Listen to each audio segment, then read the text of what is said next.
All right, hello, Idaho. I'm going to be deviating from my normal CUNA focus and me going to meta Idaho politics. Specifically, I'll be covering East Idaho politics and the influence of the Latter-day Saints LDS short, and just kind of providing some of the information that I've been able to pull up. For those familiar with Idaho politics, and generally I'm going to be talking to those who already have some idea or concept about districts and precincts. This is the general map. You might be familiar with this ranking. It was done by some third-party agency rating all of the Republicans and how they voted. So the common term, they say RINOs, and the big question is, why are there so many RINOs, especially in eastern Idaho? And one of the reasons, or one of the correlations that you're seeing, of course, is that there's a high LDS percentage population there. Exactly how much? Oh, I'm going to be going through that data specifically. So this map is pretty ugly, but basically what you're wanting to see in terms of what the RINOs are, or Republican in name only, it means that they run on a Republican ticket, but philosophically they're Democrat. They vote in a Democrat way, and that's this kind of light pink, actually purple, kind of a purple sort of thing. And then the deep red is like, they are Republican voting Republican, and you can see here, North Idaho very much is like that. You have districts basically 1 through 8 or 7, maybe 7. And then you have Eastern Idaho, which is consistently either straight up Democrat or RINOs, Republican in name only. And then the Boise area, southwest Idaho, is kind of, you have a much more mixed bag. Of course, we have Boise here, which is a Democrat stronghold. And Canyon County is they're running strong. So all right, so we notice that there's a correlation. I'm going to be going deeper into exactly what this correlation is. Now I'm keeping up. I'm going to close this because I got a lot of different things here. So I pulled up some data. Basically, there is a website that right here, U.S. Religion Census. And they do it on the county level. So I basically combine all that data and combine it with the Idaho Freedom Foundation rating system. I find their system to be most comprehensive. The one that we saw previously, they evenly weight every single vote, whereas the IFF, they have a scale of 0 through 6, 6 to -6, I believe, or 5. So I find theirs to be the most comprehensive. Freedom, we're going to just focus on the freedom score because it obviously tends to correlate. Okay, so what does this look like? Okay, so here, this is just for the senators. So districts 1 through 35, and as you can see here, it goes 1, down to 23, and then it goes across here. I'm going to pull it up here.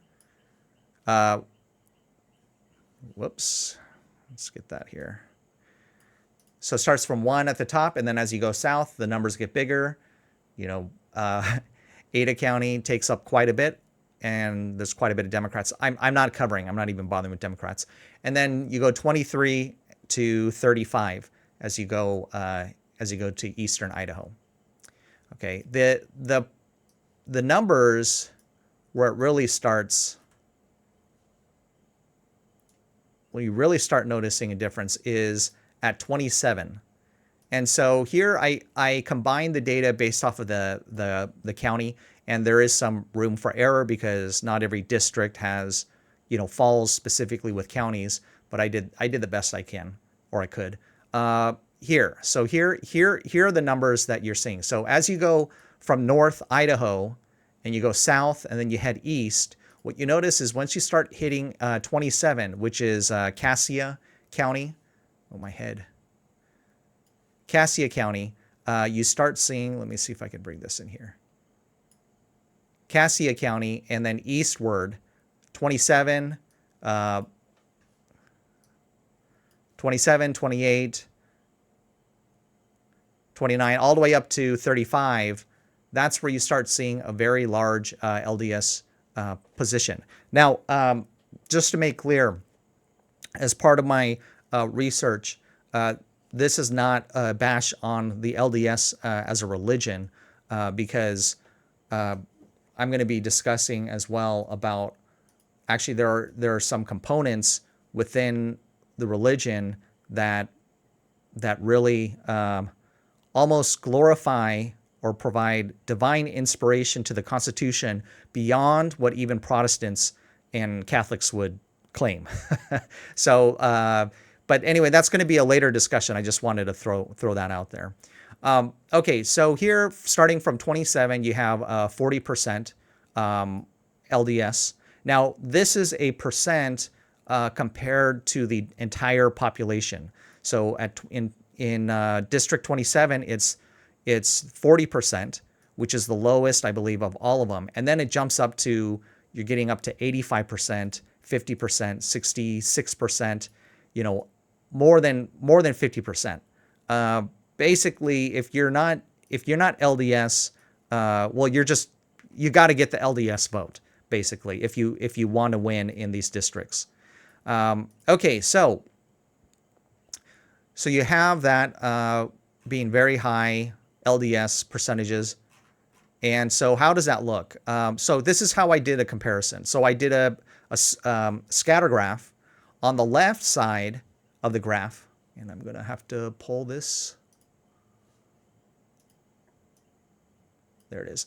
On the left side of the graph, you're going to see the percentage of LDS for the total population. And then on the bottom is how they score on the IFF freedom score as a percentage. And so this is for all, they call them adherents. Everyone who claims to be, LDS, Protestant, Catholic, Wiccan, Buddhists, Muslims, Protestants and others, I just included all of them. Catholics, are Catholics. Okay, so here you can see I have kind of a trend line.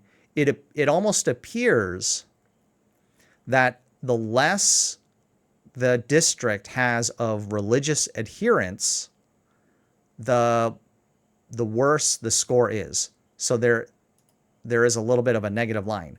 Now, I'm going to be messing around with the data just before we, go anything further. Okay, now let's just look at the LDS population. So as a percent, remember how I showed you there was that 85% here? That is Jim Guthrie. Okay, so how did Jim Guthrie score? He got a 36%. So 36% you see here. So 85% up on here on the based off of the left axis. And then on the bottom axis is his score on IFF. So if you are liberty-minded, you are trying to get as high of a score as possible, as 100. And so what this basically starts looking like is, you can see here's the line of 40%. Okay, so if the district has 40% or higher LDS on the 40% of the population is LDS or higher, that means they're just going to score very bad on the freedom index. Okay, and then once you get below 40%, you can see here it's just kind of a straight line. It's just all over the place, Okay, so okay, all right, that's LDS, and it seems to be kind of like with the total adherence. So, but this is a big one. Okay, and then another way you can say it is, if they are scoring very high, 70% or higher. See this little circle here, 70% or higher on the freedom index. None of them have more than 20% LDS as a percent of the population. Okay, so let's go to the Protestant. And before we get to conclusions, we're just showing correlation right now, so just calm down. I'm not trying to say anything. All right, so here here, when you're just looking at Protestant and others just means not Catholic and not LDS, just because they're the largest groups. And I didn't want to have to go through. I didn't want to have to like pull out Seventh-day Adventists or Wiccans. I'm not even sure if Wiccans are in there. I just threw them all in there. All right, so Protestants here. You can see here it's generally pretty. It's pretty scattered. Like this line predominantly is affected by these 3 dots. And what are those 3 dots? Well, those 3 dots are Kootenai County. So here is Kootenai County up here, and it includes, I believe, 3, 4, and 5, or 3, 4, and 5. And here are 3, 4, and 5. They scored very high. And in terms of their Protestant population, this is where the data gets a little bit weird because it's only by county. So I just gave them the county numbers, even though you can see here their actual district is only a small part of the county. So anyway, 3, 4, and 5, you can see they have like the highest Protestant or other population. So here you can see on the left axis the 42% population, and then they all scored pretty high in the Idaho Freedom Foundation. So and the reason why I'm going to go back to this once I go through all of this, you'll see what I'm talking about. I'll just say it right now. Once you take these 3 outliers out, and I'll just show it to you right now. Yeah, here. You see the line just straightened out. I mean, there's hardly any correlation between the Protestant population. I mean, pretty much every other district is like 20%-ish. I don't know what's up with Kootenai County being super Protestant, but it is. All right, so watch when I add Kootenai back in. You see, those are the outliers affecting that trend line. So don't read into it. And then Catholic, you can see here, it's basically just scattered everywhere. There's only one county that had abnormally high number of Catholics. And just out of curiosity, that is Cindy Carlson, who scored 90%. That is the highest. That's 7, which is Idaho County and Adams. Yeah, I don't know enough about that area to say. But anyway, you don't see any sort of correlation. And when you add Protestants, Catholics, and others, excluding Latter-day Saints, of course, you have this trend line again, except once again, you have these 3 dots, affecting that trend line. So if we were to just remove that as well, this is for Catholics and Protestants. You don't really see much of a pattern there. And then you have this little outlier here, which is just 1. This is for the Senate. Okay, so now let's go back to the LDS here, and going back to the trend line and affecting this here. So here we have these dots, and you're like, oh, where do these dots come from? Well, conveniently, they all come from 27 and later. So here you can see 40%. Down to 78%. So what if I were to just delete those? Okay, from that plot, and now you see here it's barely anything. The overall adherent percentage gets affected primarily by the LDS because they make up such a large percentage. And just to, I guess, give a step back on a state level, LDS make up nearly 1/4 of the population in Idaho. And this is total population, not just like of people who go to church. This is total. I mean, if you did it by people who go to church, maybe it would jump up to like 50%, closer to, no, that number. Yeah, you know what? It could be, let's say 40%, could be around 40%. So Catholics make up 11% of the total population, and Protestants and others make up 17%, everyone else. All right, so going back to the Senate. So here, basically, you take out all the Republicans from 27 and onward, And here is like the total adherence, and you remove that, and you can see whatever the correlation just gets removed. And same thing here. So now we can basically isolate, okay, there's something going on with this.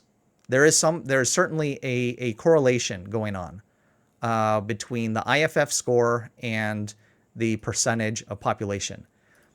Okay, so that's the Senate side. Now remember, correlation does not mean causation. So we're gonna get back to that, because there's a whole different episode, and I guess this might be an hour or something if I'm trying to go through it, and I might just so I can, I got a lot of windows open and I've done a lot of research, so I just want to like make this video, close it all out, and then never think about it again, and I can refer it if I ever want to. Okay, so that's the Senate side. Now let's go to the House of Representatives. Yeah, the representative side. The senator side, they have about 30, actually, I don't know how many Republicans. That is 28. So that's not a huge sample size. So what if you increase the sample size to 59? Do you see kind of, is there a similar thing? And interestingly enough, it's not as bad. Like the senators one is like crazy obvious. It's like, whoa, like what's going on? On the representative side, it's a lot more mixed. So here if you look at the total adherence, same thing. Well, not same thing as the other one. There's almost no correlation. You can see it's just it's pretty much like a shotgun blast, evenly spread out. Now LDS side, you can see a little bit of a trend line right here, and when you compare it with the senator side, so this senator side, I mean, there was just absolutely no one above 50%.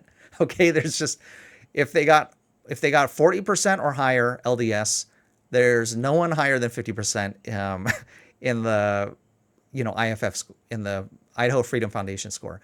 But here, if they're at 40% or higher, there is a tendency to. There are some have broken out.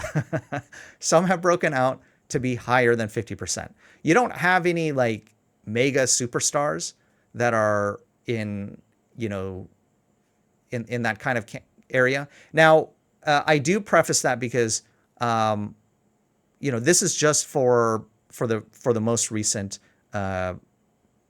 legislative session. And I believe that if you were to take a look, I believe somebody is running in 33. Somebody's running. I forgot which one. I'm going to pull her up. Okay. Carrie Hanks. When you look at her score, she is a superstar, and she is running in 31. So where is 31? So if she were in the rink here, 31B. Now I think she was running 31A and B. So here you can see that they're both 40%. And in her district, there are 67%. So if she were in this, you would have 67%, and she was like superstar. So she would be like way out here. We'll see on Tuesday if she ends up winning or not. But here, you have a similar thing where you don't have like the super radical, super high IFF scores above 20%. Same issue here. So it is what it is. It's not as bad as the Senate side, but I guess you could do. There could be some work on that. Now there could be some other discussions in terms of there is correlation, but what is the cause of it? That's a different discussion. Now here, for some reason here, I don't know what is up with this data. This has a point of 35.78, and I don't know how that figure got there. It's right here in District 29. So I don't know what is up with District 29. District 29 is Bannock. Okay, 29 is weird because I think that's Pocatello, and it's like a Democrat stronghold. So just forget about that one. That one's just a little bit weird. All right. So we're lucky to even have them at 45%. by all rights, maybe Dustin Manwaring should be Democrat. I don't know. All right, so okay, so anyway, this is the LDS for the representatives, and then here's just the Protestants, and of course here you have all of the outliers again because of Kootenai County. And what I'll do is I'll go back in there and I'll delete them so we can see what the information is. Catholic, once again, you kind of have a scatter plot here, but yeah, generally I think trends up because of these outliers. So now we're going to go and remove them all. So for the Senate side, I removed 27 and up. Okay, and how does that change it? Yeah, you can see it kind of evens out once you remove 27 and up. So that's Eastern Idaho. Okay, and then for the Protestant side, if you remove out these outliers are basically Kootenai County, 3, 4, and 5.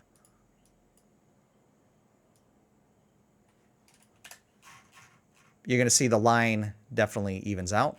And Catholics, I'm not even going to bother. Sorry, Catholics. All right. So we definitely, there's certainly some kind of correlation. Something fishy is going on. And okay, so there's different ways, right, to look at this. But I want to go to Gem State Chronicle. And what I did, because I was trying to get an understanding of this. Basically, I'm going to pull it up here again. So 27 to 35, those are the problem childs. Like, what is the deal? What is the deal with the LDS voting in all of these RINOs? Now, that's one of the questions you can ask from a liberty-focused individual, or Protestant, right, or Catholic. And then from the Boise perspective, they don't differentiate between the evangelicals, the Catholics, and the Latter-day Saints. Okay, they don't. So they're writing, Idaho Statesman or whatever. They're writing hit pieces against these anti-abortion LDS because the LDS are the most organized group in, religious group in Idaho. And there are all the kinds of questions on Reddit, which is a liberal cesspool, of asking how much the LDS have influence over Idaho politics. And when they say LDS, they're referring to, the religious beliefs affecting it. So there's that angle of things, and usually their critiques, apply just as much toward the Protestants, or what they call Christian nationalists, and Catholics, right? So we're not looking at it that way. So we're looking at it from the perspective of Protestant and Catholic liberty-focused individuals of what is going on with the voters, on the LDS voters. Is there something in the religion, or is there something in the structure? That's kind of the thing. Because the reason why you're asking, okay, what is the cause of this, is because you're also trying to find a solution. Now, it's very easy for Protestants, and maybe Catholics too. Look, the LDS have a long history of being misunderstood and persecuted. I mean, to the point of basically being at war with the United States government and having to flee to Salt Lake City because they were getting persecuted. So we're going to listen to the words, and this kind of the Constitution, a heavenly banner, as I started looking more and is being directed at, to the entire Idaho membership politics, of the church. specifically in this Bonneville County. bicentennial That really anniversary helped year kind of enlighten of the things U.S. for me. Constitution. And, a lot of this information We has are kind of most been in pleased the and back of very my mind flattered for that President for as Benson long as I've would been use the BYU researching the platform history of Idaho for such a and the significant politics. message But directed to the entire this membership Bryan of the Smith LDS Church. basically brought clarity I say to now this. for all and, of us, and President basically Benson, what I'm showing thank here you for is the coming. page for Gem Thank State you Chronicle. for your love for Bryan us. Allman. In I return, don't we know love how he did it. and sustain you. I mean, he spent 1 hour at least, basically for each of these interviews. And when I mean hour at least, it's like uploading, preparing. So even if the interview is 40 minutes, he's got to upload it. There's processing time. He's got to title it. He's going to have to put a thumbnail on it. So on average, scheduling things, I would say he easily spent an hour on this, and there are significant. He spent at least 40 hours, maybe 50 hours. I don't know exactly. But so what I did was I watched through every interview from 27 upward, because I was hoping maybe somebody in the LDS can explain like what is going on. Some of the candidates that were running here, they're not LDS. So I'm sorry, your opinion doesn't matter. You got to be from the inside. And we'll discuss a little bit maybe about the culture that isn't unique to LDS, but just kind of the reasons why maybe anniversary. We don't hear all of the juicy details. We actually do hear some glimpses. Every once in a while, it does come out where there was some officer or something ended up moving out of state, and in that other state, somebody secretly recorded the guy's testimony, because he said, he never moved out of Idaho, but then he did a testimony in one of the LDS wards, one of their services, where he said he moved to that area, and that was used as evidence against him to kick him out, and that created its own controversy. So, we'll discuss more about how even within the LDS, it is not unified, especially politically, and this becomes all the more clear. Okay, so who is this? This is Bryan Smith. He's running for House 32B, which is, they call it the donut surrounding Idaho Falls.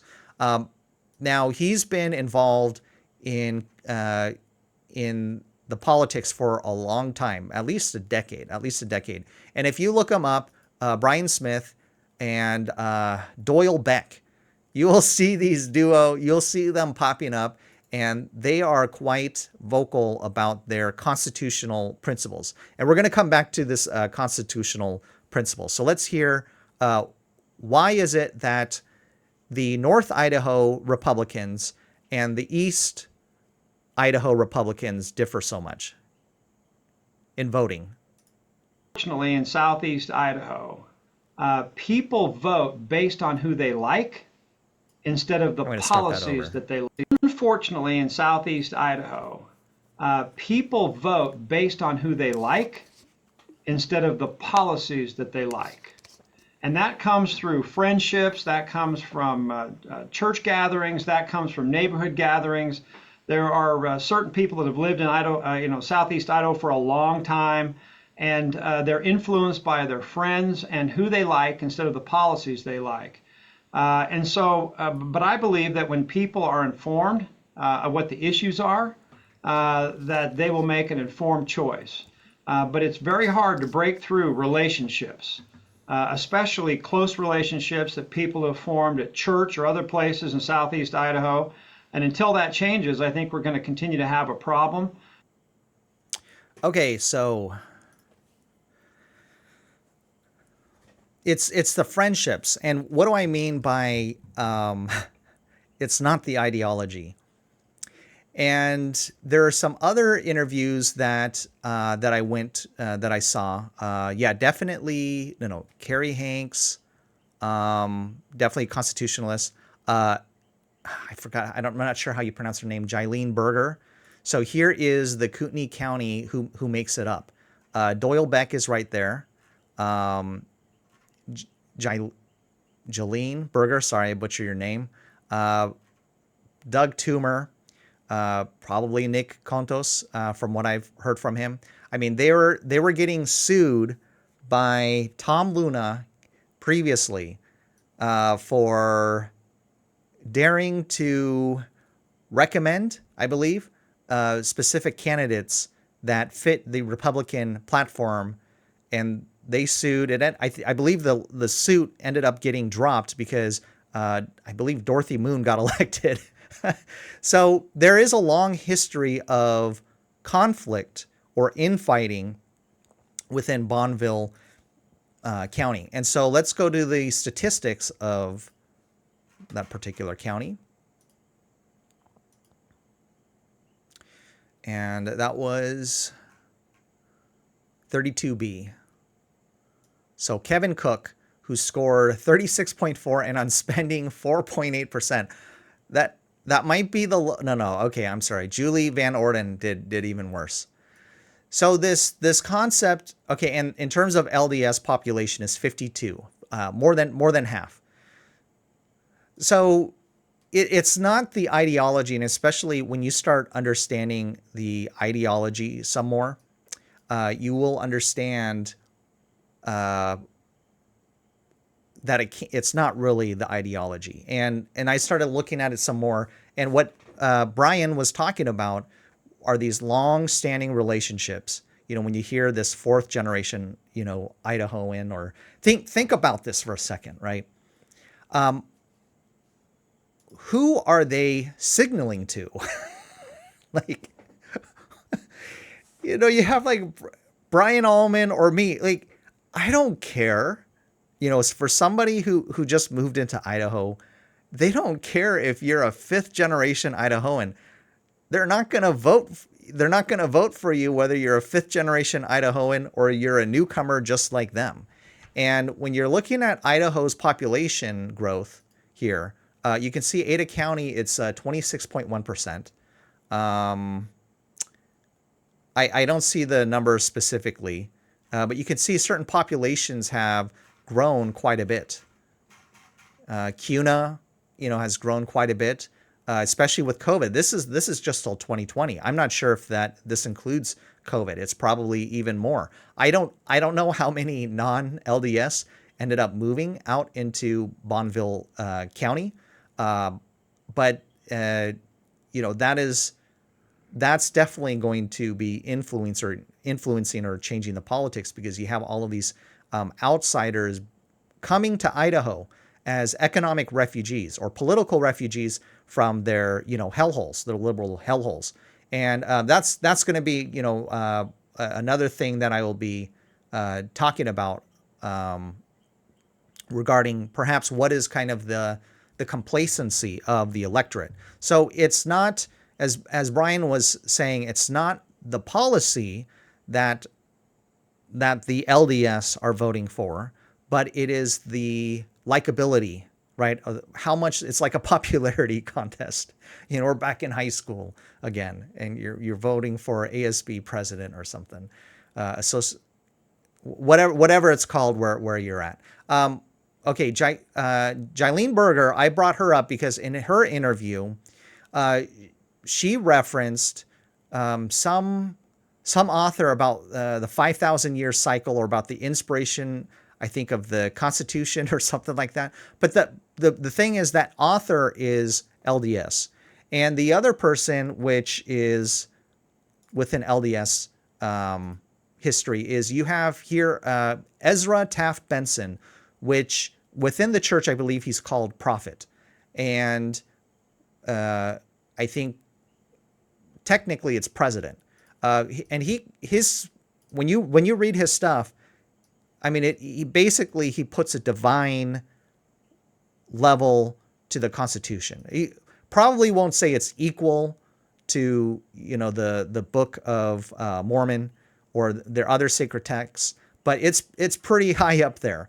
And you'll see kind of this level of veneration of this divinely inspired document of the Constitution. For example, with Ammon Bundy.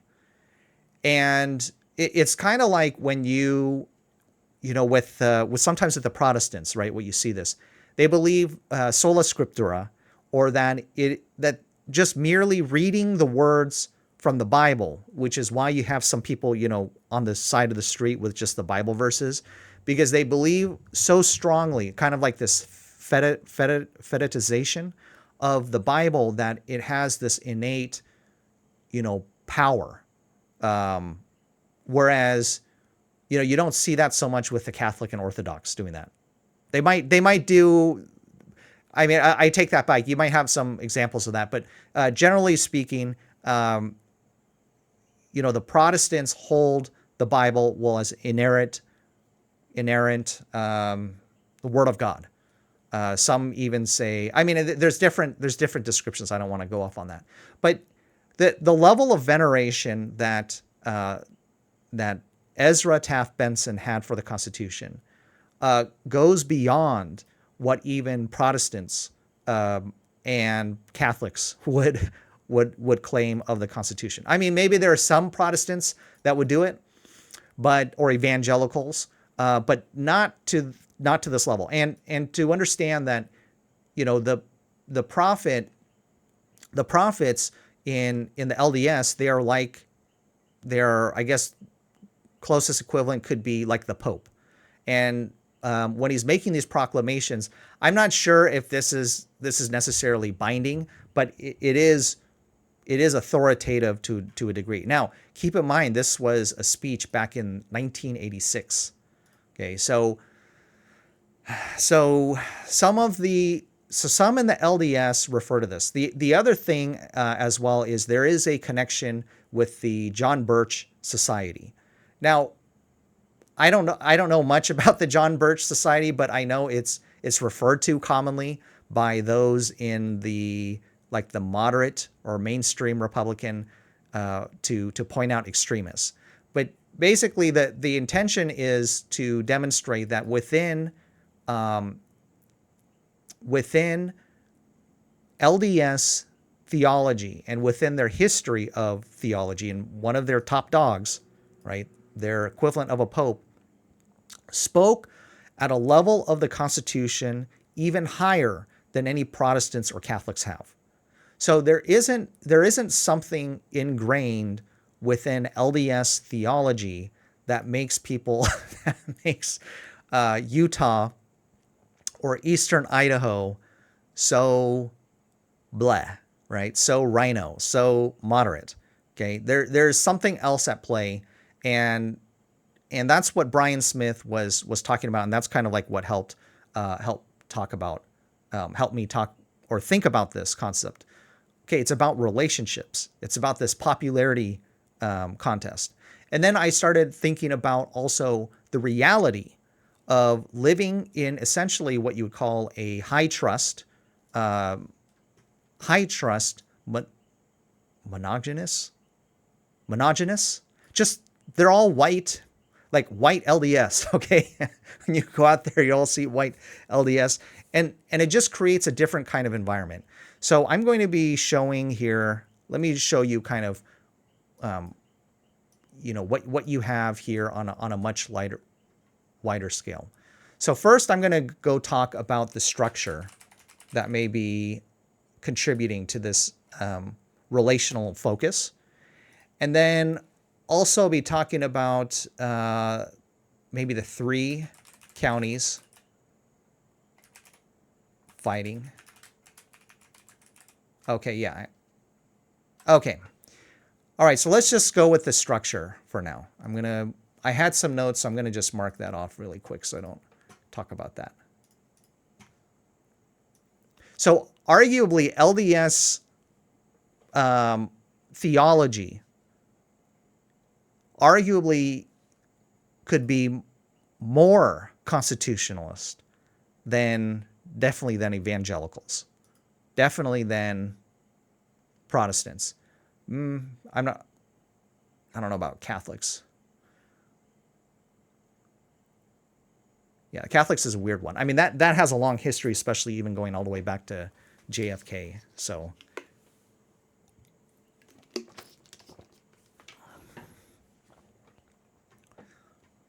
all right. So let's go to the structure. I think we're done. No, we'll leave this one up. I got so many different things. Yeah, likely if you talk to the LDS, Sorry. Going back to the case regarding LDS being theologically can be even more constitutionalist than Protestants. If you look at the players that are involved in Idaho politics, a lot of them are LDS. Now, one of the reasons why they're not going around saying they're LDS is because the church, or the LDS church, has a policy of not mixing in politics with their religion.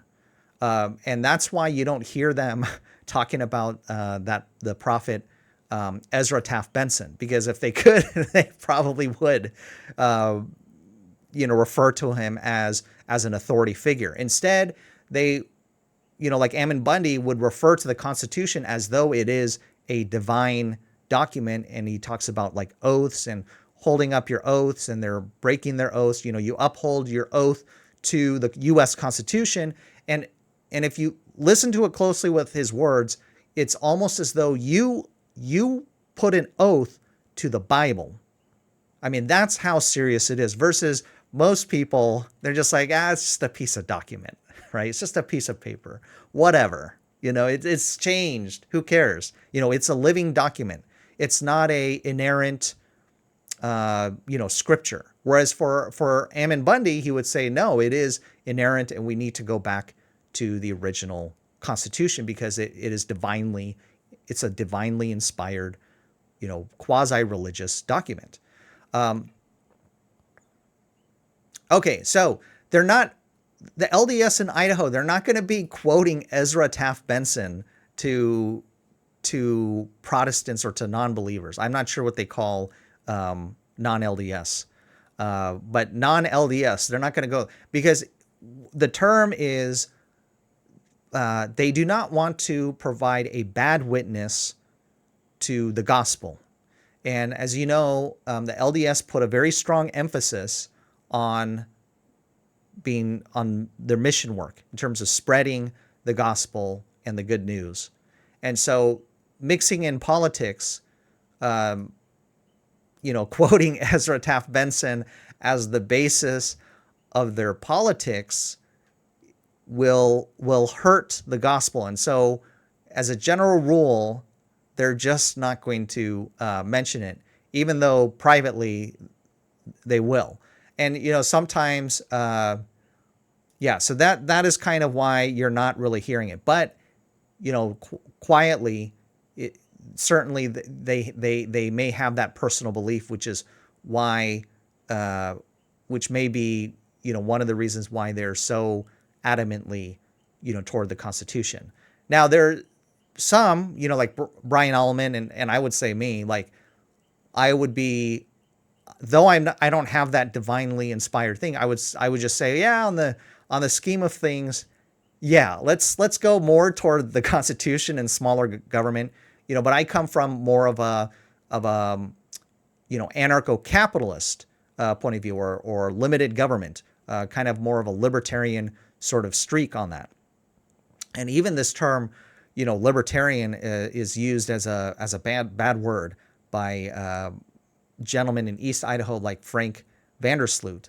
I'm not sure if we will go into that. I don't know if I need to really demonstrate more just how much infighting there already is with LDS versus LDS in East Idaho, specifically, the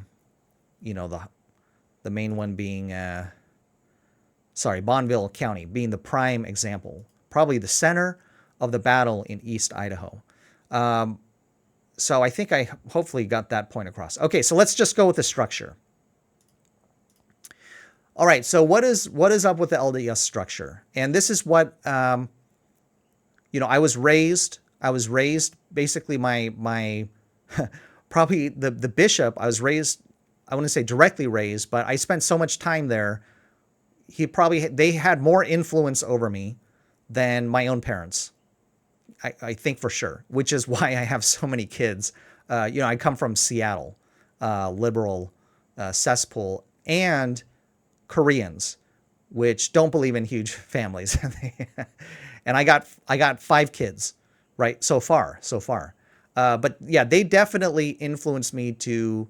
Well, I didn't drink caffeine because I hung out with them in all of the various LDS families, and they all had big families, and I thought it was awesome. So for me, it was just obvious I would have as many kids as possible, and that is a testament to their influence over me.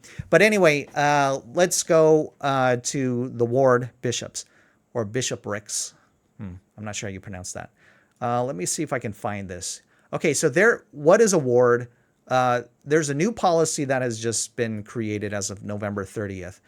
And a ward is like a precinct, maybe like a parish. And it needs to, I believe, have a minimum size. They're supposed to be kind of like a local community. And I think if I can show, here's like more of a map. This is more of Rexburg. I believe this has the next level up, which are stakes. And so it goes from wards up to stakes, which make up about 5 wards, I believe is the picture.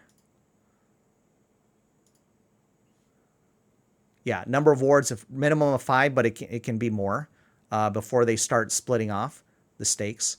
And then it goes from the stakes, boom, up to what they call, I believe, areas.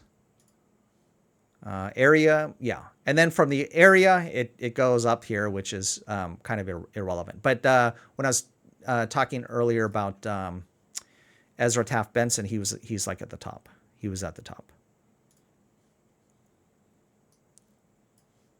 Okay, so why does this matter? Well, Protestants may not get this very well. Maybe Catholics. Maybe not Catholics even. Yeah. Okay, Protestants won't get this. Okay, let me try and explain this. Okay, when you are with wards, you are stuck. You aren't technically stuck. If you have a calling, if you want to like have a authoritative position within the ward, it has to be in the ward that you are in. And the wards are run by bishops, what they call bishops, and the bishops, I think everyone's volunteer, and the stake president is a volunteer as well. So if you need to get along with everybody in your ward, because if you don't, it's not like Protestants, right? Where you can just nuke everybody in your Protestant church and go down the street and you go to a different church. Okay, you have to maintain good relations, and as long as you live in that area, you may be stuck in that area if you have any sort of desire to increase your position. And I believe, if you are a true believer, you do need to do certain services in order to have a better outcome in, I don't know what you call the afterlife, but whatever their afterlife is. It's not like Protestants where for Protestants, it's more work-based. Let's just say that. Okay, it's more works-based, and the outcome you have when you die, from the Protestant vocabulary, is you get a better outcome if you likely are higher up or if you serve more. I hope I'm sure that there might be some LDS watching this and you can correct my language, but that is kind of like the best way I can explain it. So, you can't nuke somebody. You got to maintain a certain amount of decorum. And so, and then there's always, kind of this pressure or discussion about maintaining a good witness, to not be a bad witness. So if you're going totally off the handle, now there are obviously certain exceptions of this, but likely they will say they are not being a good LDS person. And yeah, I guess, I would need I don't know to what degree I would be able to have like an open discussion about this, because, you don't, or like publicly, right? Maybe you can have, ex-LDS members discuss, the culture of, I guess, being nice. So, that could be a little bit more about where within their ward, quietly, if they disagree with the politics, they will just vote quietly, but they won't be vocal about it. They may not want to like stir the boat, rock the boat, because it's their neighbor. It's literally their neighbor. And especially if that neighbor is high in the hierarchy of the LDS, or has, just how politics work within their ward, and you're stuck with them, you may be more hesitant to be speaking your mind and doing this freedom of speech. Look, it just has its consequences. And believe me, a lot of Protestants, yeah, you guys know what I mean. If you're Protestant, you know about church hopping. You know about, if you don't like it, you just go to the next one. If you don't like their politics, you just go to the next one. But what if you had to stay? What if you could not go? I guess maybe another equivalent would be like, I don't know how else to relate this. So that seems to be more of that, the long-standing relationships, and you can't have such open just nuking somebody. The pressure of maintaining a good witness, minimizing the mudslinging, that likely, plays a role in it. Now, I can only, or if there is criticism, it is done in closed doors. Now, the next level up is the stake president, that helps with the bishops, organizing within their little area. And maybe these are more like, there's nothing smaller than a precinct. But wards are, they can be very small. And then you go up to the stake. And then here you can see on this map, this is like Central Rocky Mountain is the entire red area. And you can see here, Idaho is split. The North Panhandle goes with, I believe it's the Pacific side, and then this here. So there is no, this is run by one of the 70s, which is, he's very high up there. There's 3 of them. It's almost irrelevant. You can see this huge thing. So if you want to claim there's some kind of, huge LDS conspiracy, you have to see some kind of common pattern amongst all of the red states, which we don't. So anyway, I'm just throwing that out as a possible theory. The ward, I believe the ward and the ward system just being stuck, it's, and the thing is, when you're LDS, it's like asking a fish, what's the water like? Which gave birth. They don't know, because they've always been LDS. I mean, I think the only way they can express kind of, Gladstone said, the most culture wonderful work to help Protestants understand it is if you had somebody who converted to the LDS, or currently in the LDS church, or somebody who is in the LDS church and converted to the Protestant, and experience both sides of the church hopping. This assessment. I'm only and today I would like to pay so honor. We talked about the structure. Honor to the document itself. Honor to the man. I think Frank VanderSloot, if you take a look at that in the war, Bryan Smith to the and God who inspired it. Doyle Beck and the Bonneville County have within itself, with their own LDS members, then you can see there is a battle going on amongst them, but they don't mix in the gospel for that, because they don't want to bring religion into it, because it's going eternal to principles. Be a bad witness to the These gospel. Principles, okay, and so their rhetoric definitely is more controlled. Premortal councils of heaven. Definitely a lot less than what you see on the first Protestant side. basic principle is agency. Okay, and then here's central something issue else in that that I'm going to premortal be council bringing up as well. was, shall Another the dynamic. children of God When you look at have the untrammeled strongholds, agency to choose the course Ezra for a that little should bit. follow, Okay, when you look at the strongholds of whether good or liberty-minded evil, Republicans, where they really have a or very shall I strong be coerced and forced to be obedient? that is very active. Christ and all who followed him I started noticing this pattern. I stood see another for correlation. the farmer proposition, So Kootenai County has Coeur d'Alene. freedom of choice. Okay. And Satan Ada County, I would stood for say, the latter, definitely is very active coercion on and the force. level. Now, how things will turn out in the The voting, war that began in heaven we will see. But what does over Ada this and issue Canyon is County, not they're yet also very over. much strongholds in this sense, The conflict is that continues they both have Boise. on the battlefield of mortality.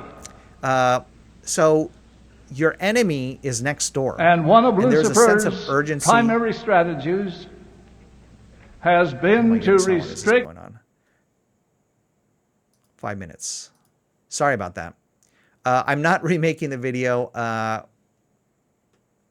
Shoot, I'm so sorry about that. All right. So I'm going to try and go back in case I'm not sure how much got cut out. Okay, so another component is Kootenai County and Ada County. So you have the enemy within your district or within your county. Ada County and Canyon County, they have some. Well, actually, Canyon County has much stronger liberty-focused individuals or high scorers on the Freedom Index, and they tend to be more of the battle state, and you can really mobilize your electorate because they can see the problem right in front of them, and anger, disgust, outrage is a very high motivating factor to get your electorate out there and to kick out whoever is there. So especially like the porn in the libraries or whatever, the abortion sort of things, that's right in your face. If you're in Ada County, you're in Canyon County, it's right in your face. And so that's really going to motivate your electorate. If they don't want that stuff and you have some politician who is voting for that, you're going to be kicking them out. Now in Bonneville County, you don't have those purple-haired crazy people like you do in Coeur d'Alene and Boise. I think maybe the closest might be Pocatello, but it's not as present. And so when you listen to a lot of these, what I noticed when I listened to a lot of these politicians, see, when you talk with, when you listen to the politicians in Canyon County that are very liberty focused, they're referring to things that are happening like right there, right? Like right in Boise. It's clear and present danger. When you listen to the interviews in Bonneville County, they're talking about the dangers, not necessarily in their county, but they're referring to threats that aren't clear and present in terms of within that county. And if you're most of the electorate, it's not, you're just thinking, it's somewhere out there, maybe. This is because the reality that you live in when you are, I mean, think about this, when you're at 85%, of the 80 is close to 80%, 50% or higher, everyone you interact with, everyone that you see, are just like you. And you're probably not seeing what is really the problem. You see it on TV, but you're seeing it being, oh, well, it's out there. It's not really our problem. It's not a problem so clear, so present, so eminent right in front of their face, like going out, especially with their kids, having seen this, that they need to that they get so pissed off that they need to take action. And who is that guy? And need to kick him out. You need a high enough percentage for it to not just be, as Bryan Smith said, about kind of friendships and relationships and basically popularity contest. We don't know it, right? We don't know it unless you've lived there and you've been through there and you're in the wards and you're in the stake and you have this great, whatever the structure is, and everybody in there, and maybe even of the school boards. And what was it in Canyon County, right? It was one of the senators who went viral because he went before the school board and really got mad at them, right? And they were trying to cut him off. But if you're in Bonneville County, likely, in all likelihood, or in East Idaho, everyone on the school board is also LDS. It could be you might be in the same, probably not the same ward because the wards are so small, but you might even be in the same stake. There is more. There's not as much divisiveness that requires this anger to rise up and mobilize the electorate to push out who may be the nicest people or most liked, and really start focusing on policy. You can just kind of fall asleep.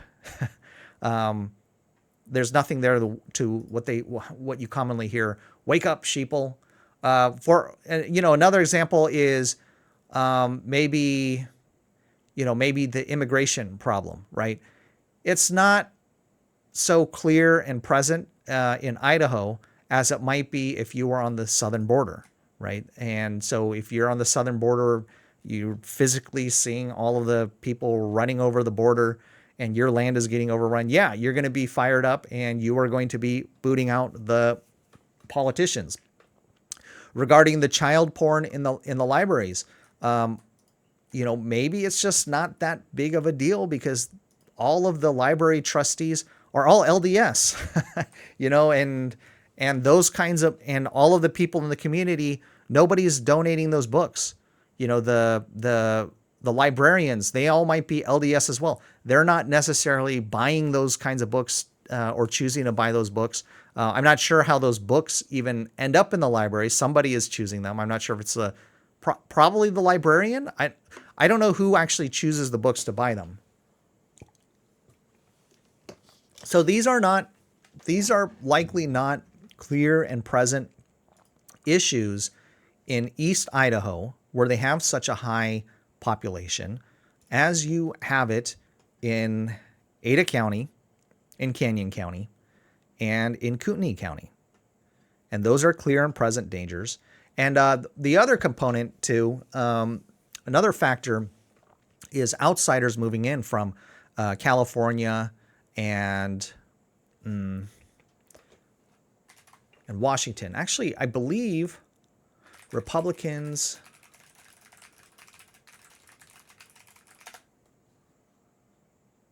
there was actually, I believe, some kind of story, and let's see if I can find it. No, I don't know if they specified where everybody is moving into in Idaho, because they were saying out of state Republicans were moving in, but I'm not sure if they said where they were moving to. I remember I saw some kind of report on that.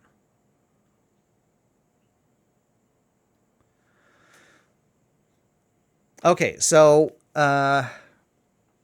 what you have, that other anger component that gets magnified. So, for example, in Kuna, the city of Kuna, I believe it was like one of the fastest growing cities, and basically you likely had a lot of Californians and a lot of maybe not Washington. I think Kootenai County you definitely had a lot more people from Washington State, because it's much easier around the Coeur d'Alene area, moving in that area. Maybe you had more Californians.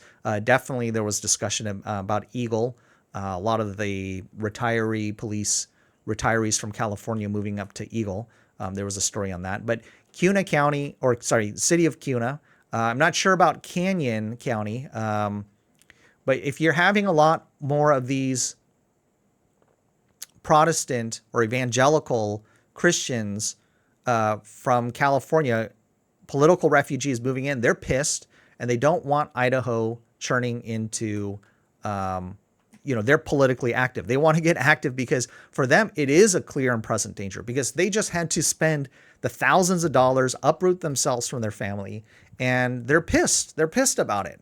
And they're very much awake, and there was nothing they could do about it. But in Idaho, maybe they could. And then, you had COVID come in, and that was a big wake-up call. And they were like, well, I thought Idaho was red. Well, it maybe is not as red as they thought in their perception. Idaho has been what Idaho has been, and it's just all of these outsiders had a perception of Idaho which wasn't accurate. And so when all of these outsiders moved in, they're all now trying to change Idaho politics to be what their image is of what Republicans are. And generally speaking, that tends to be more toward the Constitution and smaller government. Now in eastern Idaho, I don't know exactly what the statistics are in terms of numbers. But generally speaking, for example, I was thinking about moving to eastern Idaho, and then I remembered, I'm not LDS. And then I started looking at the percentages of LDS out there, and I was like, maybe I shouldn't move out there, unless I'm thinking about converting. So I'm not sure, if you're having this huge influx of, everybody knows like Salt Lake City, right? Or Utah. You're not moving to Utah unless you are LDS. Or that's not your primary, thinking. If you're Protestant or you're not LDS, I would assume most Californians are moving to Treasure Valley, and then most Washington political refugees are moving up to Kootenai County or North Idaho. North Idaho is famous, for whatever, for its various reasons, for Ruby Ranch. So I think those are kind of the factors. It's not the ideology. It's just whatever the structures. Okay, so what can be done? I think, Bryan Smith, and Beck Doyle, Doyle Beck, they've been at this for more than 10 years, maybe even longer. That's just as far as I could find in the history. So basically, Protestants and Catholics can't do anything. If you're not LDS, you're not going to be changing that. And I wouldn't necessarily recommend, this now you're starting to talk about, mass migrations of peoples.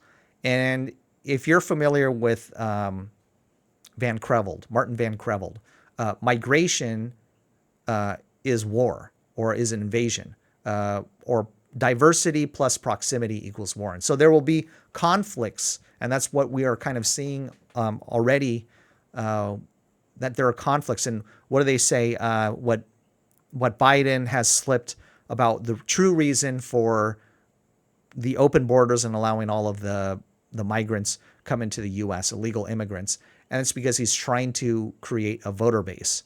So in terms of, if we just talk about what are the possible solutions to this, I think it's great. It's great that eastern Idaho stays so LDS, and that they won't ever have to. There's almost like a benefit. It's almost great that they don't have to face these blue-haired freaks. And I can assure you, I'm pretty positive, right? Or here's how you can do it. Okay, just hire some blue-haired freaks. Okay, some hardcore liberals or whatever. Get some ultra-liberal librarians. Somehow get them hired or elected, or you bribe. Fine, I don't even know. You just get those librarians to really start planning that LGBT stuff and horrify everybody there. Instead of making this threat of the liberal threat a something they see on TV or on YouTube or something out of state or something crazy out in Treasure Valley, out in Boise. Of course, they're all a bunch of freaks out there. But you do it right in their backyard. Yeah, then they will wake up. I guess, that's what I'm saying. I'm saying create a bunch of false flag events. And that's how you motivate the populace, right? What is that? The same issue, because they're going to just stick with status quo. I mean, when you start looking at what like World War II and the population of the United States during that time, nobody wanted to get involved. Or in America, that no one wanted to get involved. So what do they need to do? Oh yeah, let's just do a false flag to motivate them. Otherwise, they're just going to stick with status quo, right? I guess that's one way you do false flag. Another one could be you move in a whole bunch of LDS constitutionalists, Ezra, Taft, Benson, LDS type of people. But the thing is, they would have to buy out, or you would have to build extra homes for those newcomers to go in. And then what you're going to be having is this same sort of battle that you're seeing in Ada or Treasure Valley, where they say, I'm a fourth generation Idahoan. So, all of these outsiders, they're trying to change Idaho away from the greatness it was, and we're going to keep it the way it was before. And we don't want all of these right-wing extremists. I don't know how, with the LDS, I'm not sure how much is going on in the back rooms, but I don't think you even need to go there to see the kinds of conflicts that are just already open. You're just not seeing them publicize it as an LDS thing, because they don't want to do a bad witness. So let's see, population invasion, false flags, and of course, yes, Bryan Smith, he brought up the good point, and which they're fighting, which is the continual information. Now, that they're not, if they haven't already convinced people over the last 10 years with the amount of information they provided, it's probably not going to convince them. So they have to have a new electorate, or there needs to be something. You need to change the electorate, or you need to create such a traumatic event that it just angers people. And that's what I think that's the best way is a false flag, some kind of liberal false flag. I mean, we know they do it for gun control, right? We know they do it for gun control. I mean, this is the standard playbook to increase government control. Now, how can you create a false flag to repeal the grocery tax? I don't know. How do you do some kind of false flag to do school credit? That's pretty hard. Yeah, I'm all out of ideas. All right, that's it.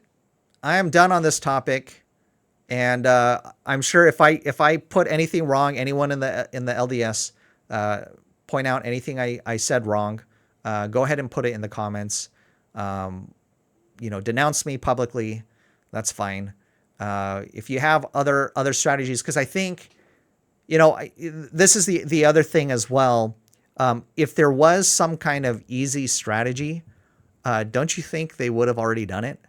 And so all they can do really is, just keep pushing that information, and hopefully with enough time, the electorate will change. It will stop being a popularity contest. We will see. We will see. We will see. Things are. We'll see on Tuesday. How the votes go, and maybe. Yeah, I mean, there's a whole nother chain of discussion, but I'm not going to be going on there. I think that's about it. So have a good one. Bye-bye.